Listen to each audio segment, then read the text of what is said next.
नमस्कार. जय जगदंब. @वाजपेयी गुरुजी चॅनलवर आपले सर्वांचे स्वागत आहे. आज आपण आपल्या पत्रिकेत भूमीवरून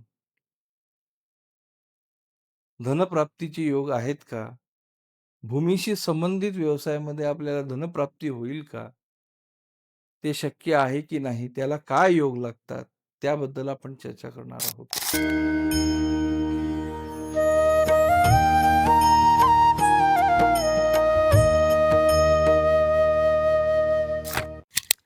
ज्यांच्या पत्रिकेमध्ये चतुर्थेश मंगळ आहे व तो चतुर्थातच आहे, त्यावर गुरुची दृष्टी आहे. अशा जातकाच्या पत्रिकेमध्ये किंवा ज्या जातकाच्या पत्रिकेमध्ये दशमात मंगळ असून त्याच्यावर गुरुची पूर्ण दृष्टी आहे, अशा जातकाच्या पत्रिकेमध्ये किंवा ज्यांच्या लाभस्थानी मंगळ असून त्याच्यावर गुरुची पूर्ण दृष्टी आहे.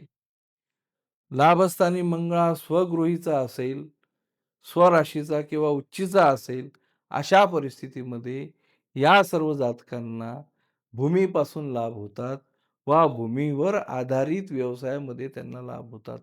उदाहरणार्थ, रिअल इस्टेटमध्ये ब्रोकरिंग आहे, फ्लॅट सिस्टीममध्ये, बिल्डरशिपमध्ये, घराला संबंधित ज्या ॲक्सेसरीज आहेत, उदाहरणार्थ घरातल्या फिटिंगच्या वस्तू आहेत, नळ आहेत, बेसिंग्स आहेत, अशा पद्धतीच्या एजन्सीजमध्ये आहेत. कलरिंगचा विषय आहे, इलेक्ट्रिक फिटिंग आहे. अशा प्रकारच्या घरातल्या एक्सेसरीजमध्ये सुद्धा मंगळाचा प्रभाव असणं आवश्यक आहे आणि त्यांना याच्यामध्ये निश्चित लाभ होतो. यामध्ये शेती करणारे जे लोकं आहेत, ते सुद्धा मोडतात. त्यांना शेतीमध्ये यश प्राप्त होते आणि त्यांच्या शेतीच्या क्षेत्रफळामध्ये काही काळ काही काळ करत वृद्धिंगत क्षेत्रफळ वाढत जाते. अशा पद्धतीने भूमीच्या व्यवसायामध्ये या लोकांना लाभ होतो. परंतु ज्यांच्या पत्रिकेमध्ये चतुर्थेश राहून युक्त असेल, त्यांना भूमी ही परंपरेने मिळाली असेल, तरी अडचणी उत्पन्न होतात.